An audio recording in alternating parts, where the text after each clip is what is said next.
Hi friends, it's the week of Thanksgiving, and so I just wanted to do a little bit more with gratitude. Okay, so everybody knows gratitude, right? What are some fun things we can do with kids or even adults around the Thanksgiving table? Well, there's different ideas. Some people do this simple. You have a tablecloth, it's like a white colored tablecloth or fairly light, and you give everybody fabric markers and have them sign their name, or maybe they sign right instead of their name as something they're grateful for that year. And you could use a particular color for a particular year. Every person could have a color that they use year after year. So you could make that really fun and a memory for everybody every year. Some people don't like to do something that permanent. You want something quicker. Okay, so it can be as simple as you could have a little fruit basket in the middle of the table, decorative fruit basket. So it's just some cheap fruit from the dollar store. You could give everybody a Sharpie and they could write stuff on the fruit. Like, how silly would that be? But it'd be a lot of fun for kids. One that I always liked was we made some simple like turkey feathers for kids, and they just wrote the word across the turkey feather, and then they got to share it or tell a little story about it later. So they wrote it in private time. Usually if you're having a lot of people over for Thanksgiving, especially kids, or when the kids need something to do, they can get their feather and decorate it while you're still cooking. And then later at the dinner table, they already have that decorated and ready to go, and they can tell you a little story at the table. That's also going to take up some time because we know sometimes the kids aren't going to eat as much as the table, so they might need an activity to do. So if they're there telling you stories while you eat, they are entertaining you as well as themselves. Now, if you've got a little bit older kids, and they don't have to be super old to learn this method, we can talk about the 4 stages of gratitude. And friends, I'm going to link this article that has the study in my Facebook page, which is Our Blooming Catholic Life with Deanna Williston and friends. So you can find the article there that details this a little more. Now, I changed it up a little bit. I just wanted to make it into words that kids were going to get the point right away. So my joke is ORFE. ORFE. ORFE. It's kind of fun to say, and you can just say ORFE, and the kids will know what to do. Number one, they might all start ORFE, ORFE, ORFing at you. Yeah, my dog's rolling his eyes. I'm not barking at you, Rusty. But it can be something fun for the kids, and they know whenever they hear that sound, let's drop everything and be grateful, right? And that could be something, maybe they're throwing a little hissy fit out at something, and you can be ORFE, and they know what they're supposed to do. So here's what they're going to do. When you hear the word ORFE, they're going to first observe. Find something to be grateful for. You can even make it a game. Who's the first one to find something to be grateful for, right? And you can do it where at Thanksgiving, again, you can use these feathers ideas. So you can give each person 4 of them, and you can have them write their things on them. You can actually use them as turkey feathers. You can put them together if you had, what are those little things called? The brads. You could put little brads in, and that could make a feather at the table in case they get hot. You could put it into a headdress and the kids get to wear it around. You could have lots of fun with these turkey feathers. You could make them into posters, whatever you want. Or the kids could just take them home. Even if they have a brad on them, see, they can fold them up at the end of the day and take them home. So then it's like a little baby gratitude journal, right?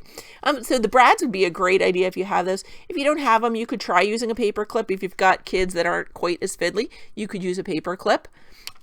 So this is a fun idea. So what you're going to do is right on the first one, observe. So first you're just going to find something to be grateful for and say, I'm grateful that this year there is pecan pie. Okay, pretty simple. Now let's take it to the next level. Number 2, because we have ORFE, so O-R, right? R is reflect. Why am I grateful there is pecan pie, or why is there pecan pie here? In my case, when I was little, we'd travel down to my Aunt Jane and Uncle Lloyd's house for Thanksgiving every year. And my older cousins, who honestly weren't that much younger than my mom, would always be there, Linda and Denny. And I loved them to pieces. And one year, Denny took me aside and he said, Deanna, everybody's eating the pumpkin pie and nobody eats the pecan pie but me. So I'll let you in on my secret. If you like both, and I see you do, why not go for the pecan pie? Because you can have more of it. So let's be pecan pie buddies. And that's what we were. So whenever I saw the pecan pie, and Denny always made sure there's pecan pie, he's like, oh, he could be like, oh, you know, Mom, Deanna really likes that pecan pie. You love Deanna. Make sure there's pecan pie. So that was like a secret little bond and game of ours that we played. And so reflecting on that, I was always thankful that Denny and I were looking out for each other and thinking of each other with the pecan pie. And every time I eat pecan pie, I think of him. So it just makes me feel great. That's the right? Or how does it make you feel? It made me feel special that my cousin took me aside and taught me his little pecan pie trick, right? I did. I felt so special that he remembered. First of all, he noticed there were a lot of people there, and he noticed the littlest one was the one who would also eat pecan pie. And so it was a super special bond that we had over that. And express. This is the one I didn't really learn. Express. That's what makes the or kind of sound like that. So ORFE. E at the end is express. How are you expressing your gratitude for this then? So I should have let my cousin Dennis know how special he was to me and how much I looked forward to Thanksgiving and our little pecan pie game. So yeah, when your kids are doing it though, have them write it down. They can write something concrete. They can send a little gift. They can leave that little feather secret so that only like one mom or dad sees it. And so maybe it's they buy that person something special for Christmas or make them a special little craft at Christmas. Maybe that express is that they're going to send them a thank you note later. That's kind of special, right? And it can just be that cousin who took the older cousin, right? Who took the time to play a card game with you. It can be that somebody sat next to you that you really wanted to sit next to. Or maybe you were sitting alone because you were kind of overwhelmed and somebody just came and sat next to you for a minute. Maybe somebody saw that you were sad. It doesn't even have to be a person, right? It could be the dog. You could send the dog a little treat in the mail. But come up with a way, an action that you're going to take to show your gratitude back to the person or whatever it was. If it was the dog or the cat, you could send a treat, a little gift. Thanks for bringing your dog to Thanksgiving because I was lonely. Maybe it's like you're the only grandkid and you're a little lonely. But your aunt manages to bring her dog and that dog spends time with you. So you could thank your aunt for bringing the dog, right? So remember that. ORFE. Observe, reflect, feel, express. It's kind of like how we're doing Lectio Divina, right? Aha. That should be ringing a bell. So Lectio Divina, first we kind of reflect, like we just pull out some words, right? Literally pull out the words that we're drawn to. And then we kind of reflect on them more deeply. I'm blanking out.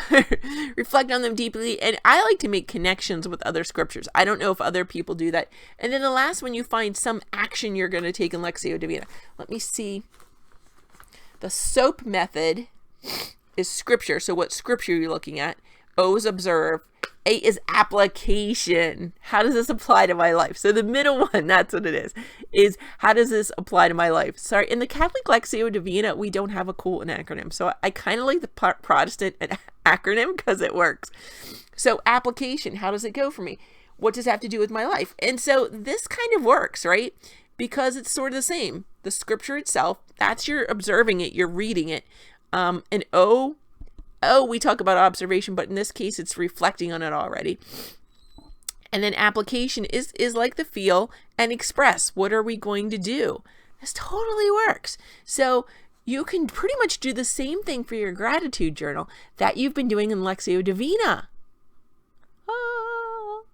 Because that's what it is. Lectio Divina is giving thanks to the Lord for the word, right? Okay, friends, I hope that helps you out with your Thanksgiving plans. However you plan to implement this, it should be lots of fun. Remember, we had the tablecloth idea. You had the feathers, which you could make into a storybook, a fan. Some women might like to have a little fan at the table. It can get a little stuffy with a lot of guests. Or you could make it into a headdress for the little kids, or even put them up on a poster. Maybe you have like a big turkey poster, but he has no feathers. And then you guys all attach your multicolored feathers or something at the end. That could be so, so cute. You could even use it as a part of your Christmas decorations and still have it up. So some super fun ideas. I'm going to try and come out with you every day this week for something for gratitude. So I am grateful for you, friends, and of course for the word. Okay, friends, I'll talk to you tomorrow. Bye.